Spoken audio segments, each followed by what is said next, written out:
Welcome to the Hockey Writers Fantasy Forecheck, where we talk to you about all things fantasy, Keeper League, Redraft, and Dynasty. We're going to give you hot players to pick up, prospects that are on the rise, sleepers you should or shouldn't think of acquiring, and prospects who are looking to break out at the NHL level. I'm your host, Caleb Kerney.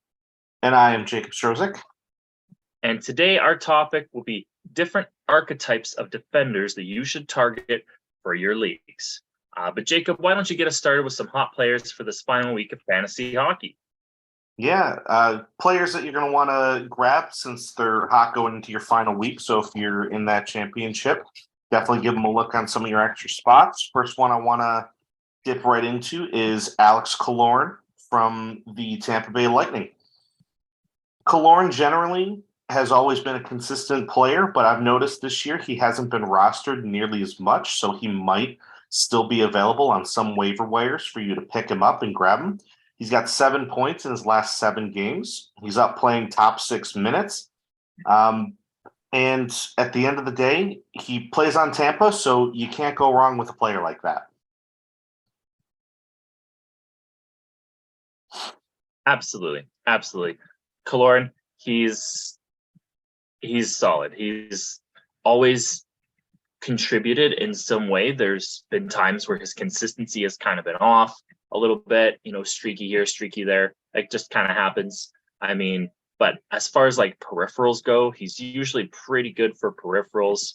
If we look at his last 3, 4, 5, 6, 7 games, he's got looks like 9 hits, only a block, but then it looks like 10 shots, which isn't terrible. But the points, he's scoring goals, 4 goals, 4 assists. That's really good production.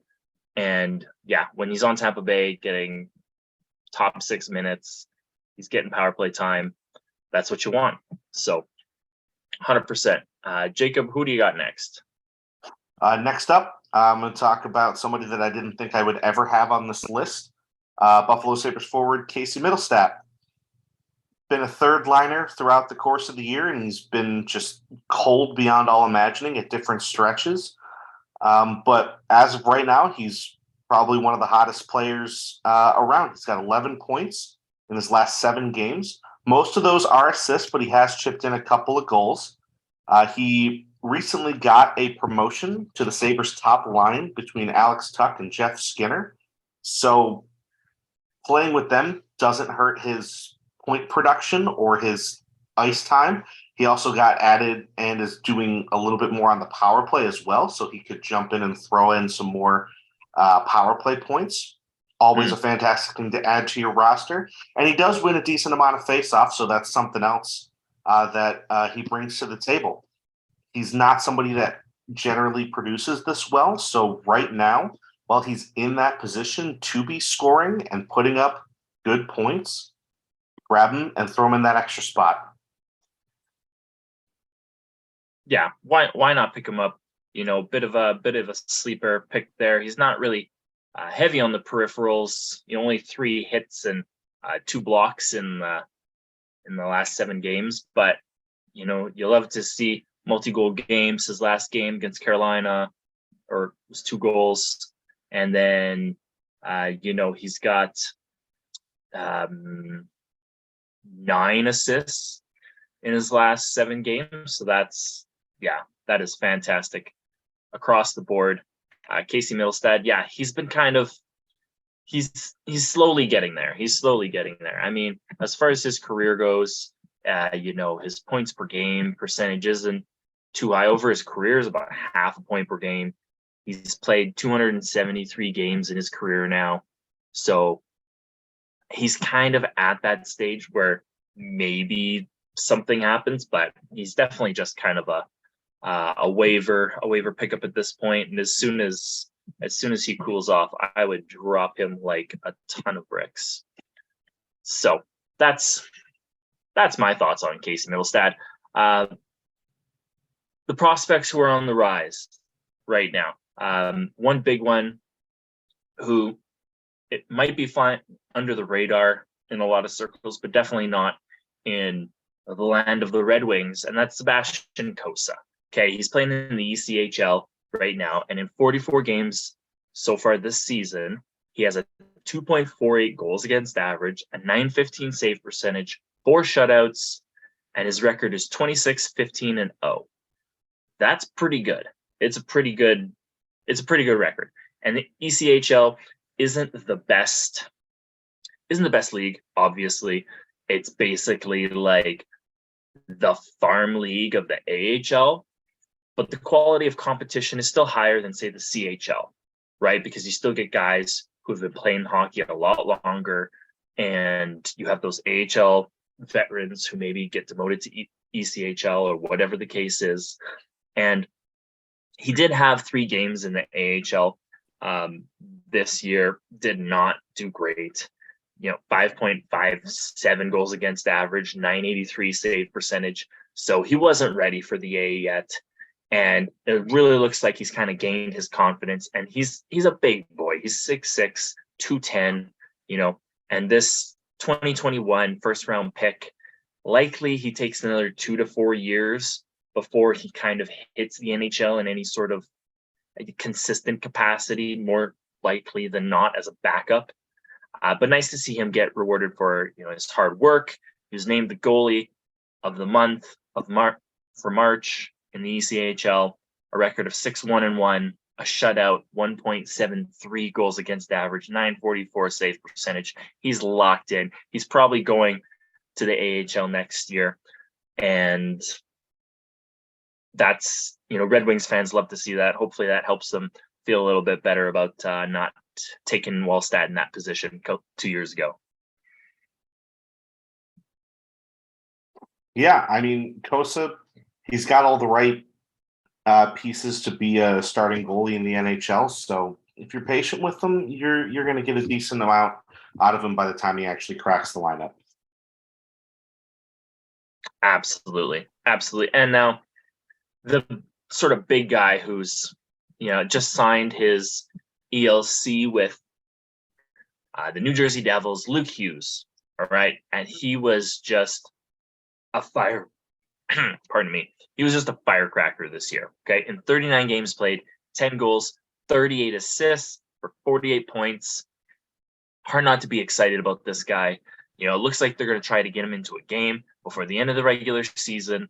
And yeah, there's already videos circling around of like him practicing with his brother, Jack, and it's exciting. It's exciting.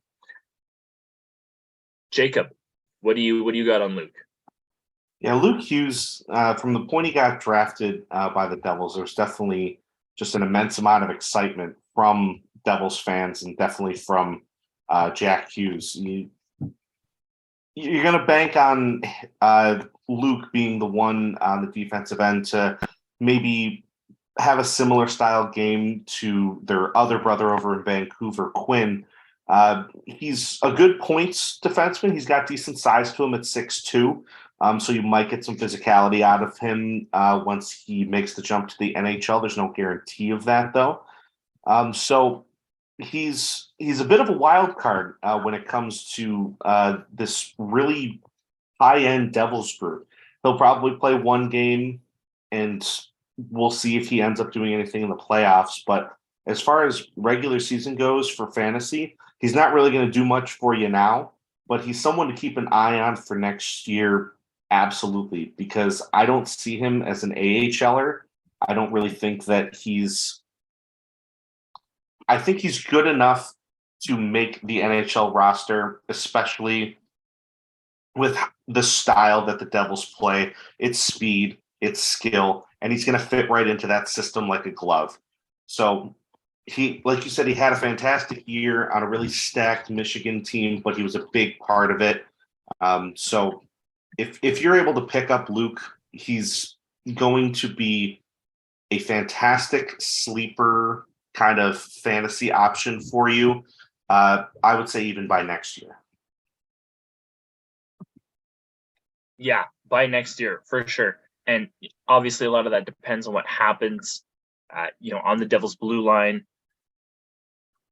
it's exciting no matter how you look at it, and he is going to be a points producer, which could affect people who are holding Dougie Hamilton stocks. Maybe his point value decreases, or maybe he's on a pair, Hamilton and Hughes as a pair, and they're used as a sort of offensive focused pairing. That could be something interesting, and Hamilton being the defensive anchor of that pairing. So we'll see what happens with that. But Jakub, you got some cold streaks for us, some potential sleepers here. Who do you got this week? Yeah, let's jump into the big name. We'll talk about Johnny Gaudreau, Johnny Hockey. It's been an unfortunate season for him all around.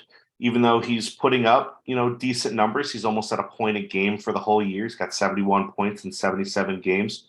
But he's also a minus 33, and he's not putting the puck in the net nearly as much as you might want him to if you were banking on some Johnny Hockey magic. He's only got 19 total goals.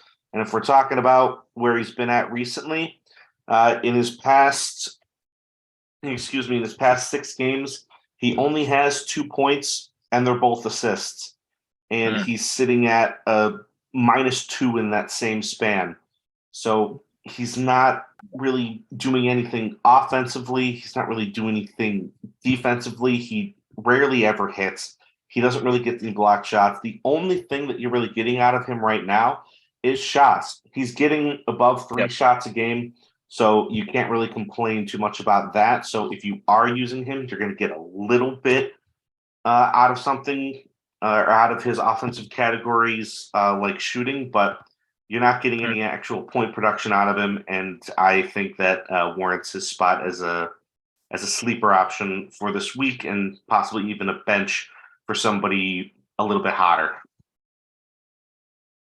Yeah, that's real tough. I mean, Columbus, they got 3 games left, against Philly, Pittsburgh, and Buffalo. So I could see the Pittsburgh and Buffalo games being really, really tough sledding for them. They could try and, pump up the intensity for the last little bit to try and, salvage what little pride they have left. And Johnny Hawk, he hasn't been doing too great. In his last 3 games, only 4 shots, which is that is death. But like you said, in his past 15 games, he has 16 points and 47 shots and a hit. So that's not too bad. That's just over the 3 shots per game. He's not known for hitting, so don't expect that from him. And the points were there basically before the past 2 weeks, essentially. So yeah, definitely a sleeper option there. If you have somebody who maybe you're not going to keep for the year, who you can kind of, take Gaudreau off their hands for somebody who, is either older than you'd like if you're on a rebuilding or retooling team, or if you're trying to win now and you just have somebody who's not doing anything, and, maybe you roll the dice on Gaudreau because he's better than what's on the waiver wire. Why not? So, Jakub, who's your next guy? Next one we're going to go to is St. Louis Blues forward. That is Jakub Vrana. And he's been all right since he made his way over to St. Louis. In total, he's got 23 games played, 15 points. 10 of those are goals. And he's gotten some power play production, but as of late, he's on a bit of a cold spell. In his past 5 games, he only has 2 points. Again, both of those are assists. His ice time has been steadily kind of decreasing over the past 4 games. He went from playing almost 20 minutes to the other night, he only played 10 and a half minutes, and he only got 13 total shifts out of that. So, St. Louis isn't breaking any records this year. They're not doing anything spectacular, but he's been a bright spot for them since he arrived. So he might be worth a cheap pickup since he is cold at the moment. but he's known mostly for his goal scoring. And if he picks it back up, he's going to throw the puck in the net. He shoots. He's also getting just around 3 shots a game. His last game, he did have 0. But it seems like that was just an outlier compared to the other games that he's played recently where he was getting 2 to 3 shots. And he's just he's not even like super cold at the moment. It's just a bit of a minor cold spell comparatively to some other players, and he's not somebody that I would have, rostered on my team full time. He's someone I would kind of move in and out of my lineup or maybe pick up and drop as he heats up or cools down. So right now he might be a drop for somebody else option. Absolutely. I mean, if I had the choice between picking up Vrana and Gaudreau, I'd probably go Vrana. He's got the goal scoring pedigree. It is what he does. Most of his points this year have been goals. I mean, looking at his 23 games played this year, 10, as you said, 10 were goals. He's shooting 16.7%, 13 hits, 5 blocks, average ice time, 14 and a half minutes, just over 2 minutes on the power play. And just looking at his career shooting percentage, 14.5%. Okay. So he's a bit above that, but he's also averaging, just 2.6 shots per game over, the course of the season. So yeah, I'd take him over Gaudreau as a sort of sleeper option. And now segueing into our breakout prospect candidates, we have another goalie on this list here. We have the Buffalo Sabres goalie, Devon Levi, and he's doing fantastic so far. And he's 4 games played. He's got 3 wins and a loss, 3.17 goals against average. There was one game where he got a lot of goals scored on him, which kind of inflated that total. 904 save percentage, again, same thing. And that high scoring game against, that kind of brought his save percentage down. 3 quality starts out of 4, which is good. So, and he started 4 of Buffalo's last 5 games. The one that he didn't start was a back-to-back, so that's why he didn't start. They're really leaning on him as they try and push towards that final wild card position in the East. And that begs the question, Jacob, do we see an Ukko-Pekka Luukkonen and Levi tandem next year? And if so, what's the starting split between the two? It's kind of tough to say where the direction is going because the Sabres have 4 goalies rostered at the moment. I doubt Craig Anderson comes back. He's going to age out and he'll more than likely retire more than anything. But then that still leaves them with 3 young options in Levi, Luukkonen, and Comrie. Comrie and Luukkonen have played at about the same level over the course of the year. Their statistics are almost identical, except for the fact that Luukkonen has more games played and more wins. But their overall, just general stats, goals against, save percentage, quality starts, all that, they're pretty close to being the same. So I have confidence that Levi will be in Buffalo next year. He's shown that he's not only capable, but that he's the best of the 3 at playing the position right now. So it's tough to say what the goaltending split will be. They've tried to run the 3 goalie option this year, and it has just been an absolute nightmare. So I really hope they don't do it again. I hope that they pick one, and if it is Luukkonen and he's the one splitting time with Levi, I think it's going to be a not a super high-end split. I'm thinking it's going to be slightly favored towards Levi, and it might go between who's hot and who's not. But I think Levi will edge him out and play probably anywhere between 45 to about 50 games, as opposed to Luukkonen, who will play anywhere between, I would say, 30 to maybe 36 games, 35 games, depending on how they really split that up. But if you picked up Levi to this point, you definitely haven't been disappointed with what he's been giving you. Mostly low goals against. He's been getting you wins, and he's been getting a high number of saves. So that's a fantastic goalie to have on your roster now. and he's definitely a fantastic goalie to have on your roster for the coming years. Buffalo's been searching for goaltending help forever. They've been looking for their future in net since Ryan Miller left in the mid-2010s. They really think that this is their guy, and if you listen to anything Levi has ever said, he thinks that he's the guy too. He's one of the cockiest people I've ever seen give an interview, but at the same time, he also has a bit of humility to him. So it's an interesting enigma that he kind of is. So fantasy-wise, you're going to want to have him, but not as one of your primary goalies just yet. So I think that's really the direction he's going to go. Awesome. Good to know. Levi is the guy, and whoever the other guy is will probably get the shorter end of the relatively equal stick.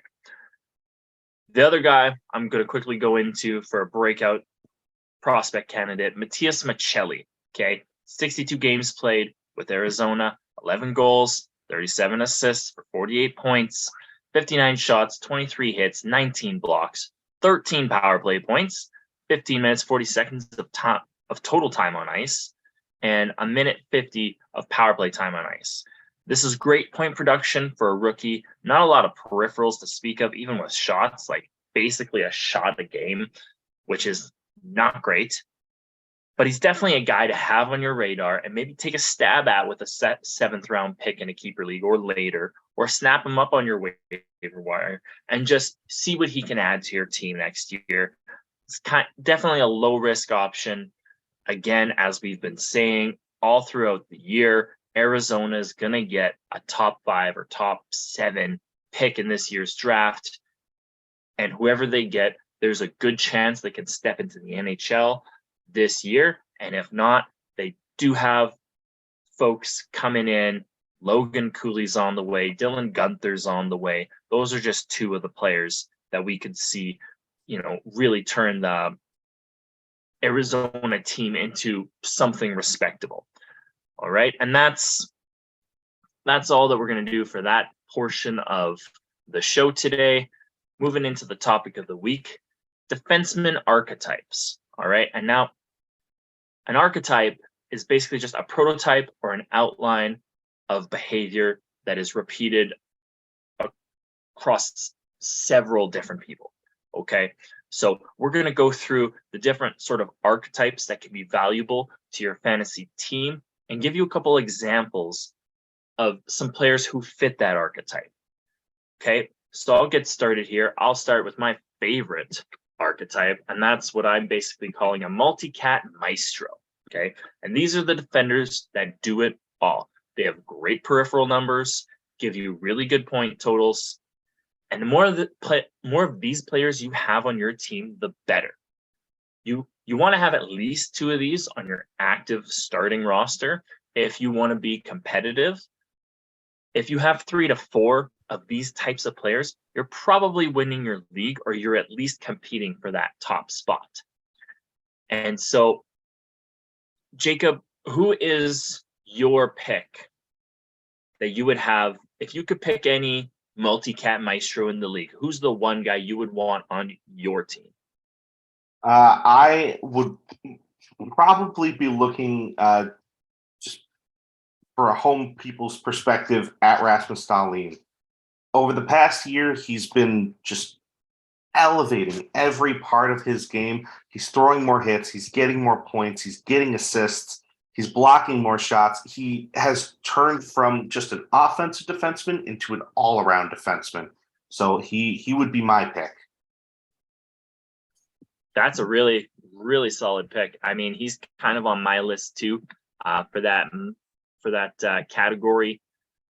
Pick I'm going to go with guy who's still super young, but he's 6'4", 204, and I guess I'll go for my version of a homer pick, and that would be Moritz Seider.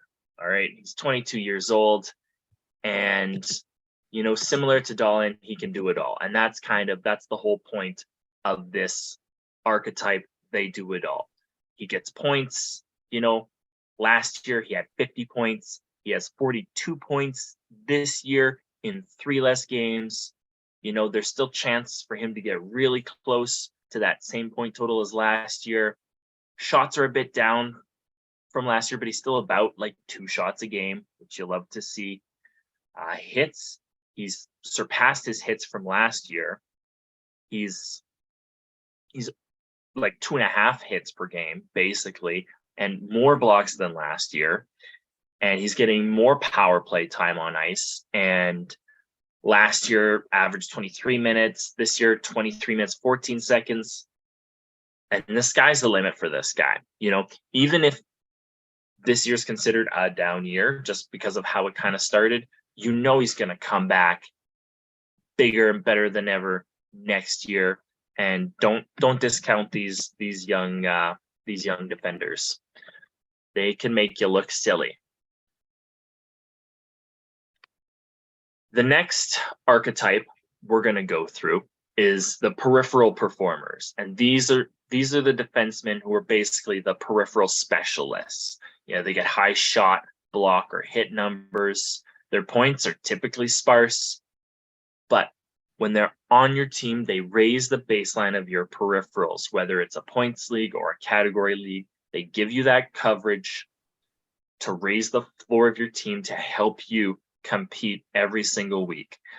Typically, you don't want more than 2 of these types of players on your active roster. It's good to have at least 2 of these on your team, so that depending on schedule, you can switch guys in from the bench to sort of replace the production that you're looking for from these guys. But you don't want to crowd your blue line with these guys. These are your 5-6 guys.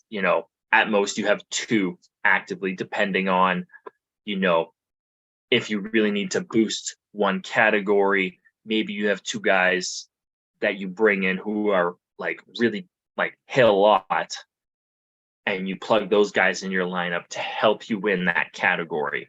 That's the only really situation that you should have more than one of these guys on your active lineup. But Jakub, who is your top pick for a peripheral performer? There's a lot of really good ones, but one that I find myself either picking up or wanting to trade for every single year is Luke Schenn. Every single year, he's always getting hits. He's getting blocks, and he occasionally throws in a goal and an assist here and there. Being on Vancouver, he was in kind of that top 4 role. He's not so much now that he's playing in Toronto, but he still is that type of player that is going to throw hits. He's going to get blocks. So Schenn, in my opinion, is one of the lesser known options as far as names go, but he's still one of the best producers for that type of archetype. Yeah, he's definitely he hits. He hits a lot. And there's no denying that. And this is a tough one for me. There's so many great choices. There's Mackenzie Weegar, who, some feel is kind of having a down year in Calgary and all this sort of thing. It's not really a super down year. But one guy who I'll kind of touch on, because when I think of this archetype, this is the guy who I think of, and that's Jacob Trouba, okay, with New York. This year so far, in 80 games, he's averaging 2.46 shots per game and 2.67 hits per game, okay? He just demolishes people, all right? And on top of that, he's got some good block totals, 190 blocks, so you're getting over 2 blocks per game as well. And he's chipping in a bit of offense. He's got 30 points, okay? 8 goals, 22 assists. So that's not bad, right? But you get that coverage. And I think he is a very popular guy for this archetype. And Darnell Nurse is sort of another one who's kind of having a bit of a down year as far as his peripherals go, but he would definitely be in this sort of mode, and maybe even rising into the multi-cat Mystro with, higher point totals. So we've got 2 more archetypes that we want to go through here. The next one is the shooting scorers. And these are the defenders who shoot. They shoot a good amount. And with that, they typically get at least 10 goals a season or more, which is really good for a defender. And having 2 to 4 of these archetypes on your team is good. And hopefully you have less because you have more of the multi-cat guys. It is sort of that thing where you try to make up for the lack of multi-category defensemen you have by some combination of the peripheral performers and these shooting scorers, and then the last archetype. So the big one for me for this one, first guy who I think of because he's just so fantastic, even though he's injured right now, and that's Roman Josi. This guy, he shoots like a madman. Okay. This year, he is averaging 4 shots a game, which is insane. Okay. Only averaging 0.76 hits per game, but that's not really why you're drafting Josi. Josi, he is the offensive straw that stirs the Nashville drink. Nice to see the team producing and hanging in the playoff race with him out. He's got 18 goals and 41 assists. He's always going to get assists, but the goals, the 18 goals, that's fantastic in 67 games. Again, high shot totals, 51 hits, 146 blocks. So there's even some multi-category coverage, but you're not picking him up because of his blocks and his hits. You're picking him up because he's Roman freaking Josi, and he's going to score goals on the power play. He's going to get assists on the power play. He's got 24 power play points. What's not to love? Jakub, who would you have in this archetype? This is one I struggle with because I like to pick up these types of players all the time, or I try to, line my blue line with them because I play in mostly scoring leagues. There's 3 big names that come to mind for me when it comes to this archetype. First and foremost, Erik Karlsson. And he's probably the one that I would want as the quintessential player for this category, especially this year. He's got 98 points this year in 79 games, 23 goals. And this isn't the first time he's hit 20 goals either. He's hit it 2 other times in his career back when he played in Ottawa. He had a 19-goal season as well. And every season he's played, he's been on pace for 12 or more goals. So for a player like that and how offensively minded he is the absolute perfect person to have on your roster to be contributing points from the back end. He gets assists like a fiend, but he also scores a ridiculous amount of goals, especially for a defenseman. The other one that I would want to touch on mainly would be Brent Burns. He's kind of dropped off a little bit this year, but over the course of his career, he's been a goal scorer. He's always been a point producer. So if you have that type of player, you're not going to go wrong, but you're not going to get a lot of great defensive stats out of them. They're on your roster specifically for, I need goals, I need points, and both of them will do exactly that for you. 100%.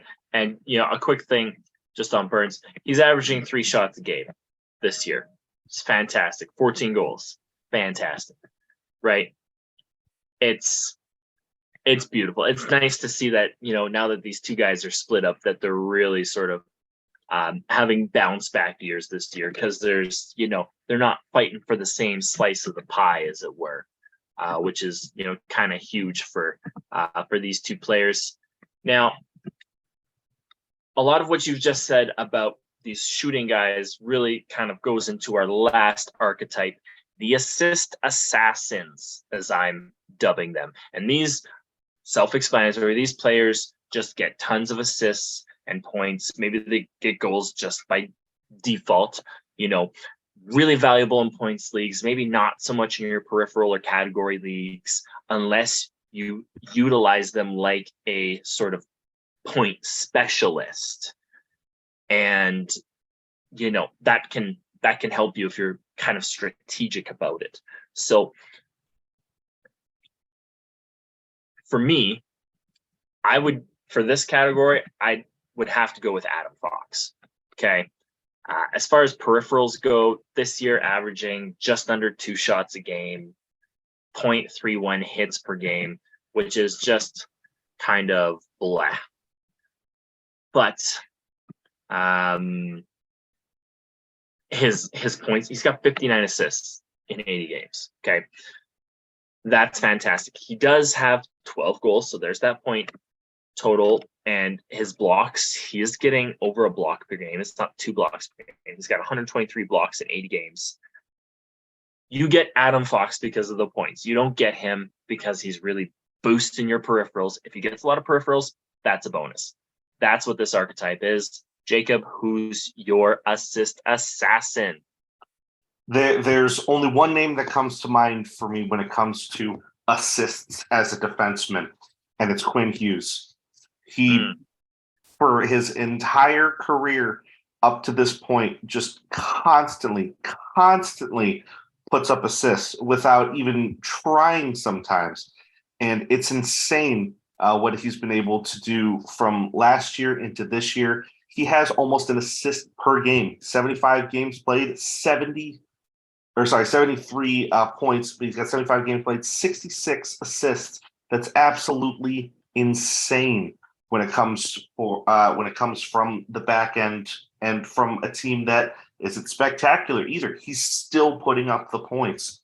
So you're not going to get a whole lot of, high-end shooting from Hughes. He doesn't really, put the puck on net as much as somebody might like. He gets maybe 2 shots per game at max. He doesn't have very high shooting percentage. He's below 5% for his career. So goals isn't really his forte, but he gets assists. He makes beautiful plays. So grabbing him will just bolster your blue line in one of the most consistent ways possible, because he's just always putting them up, and he's doing it on a nightly basis. It's not like he's getting 2-3 assists one night and then he gets nothing another night. He's putting up 1, 1, 1, 2, 1, 1. Like, he's just doing it the whole time. Yeah, Quinn Hughes, he's on my list too. And he is an assist assassin.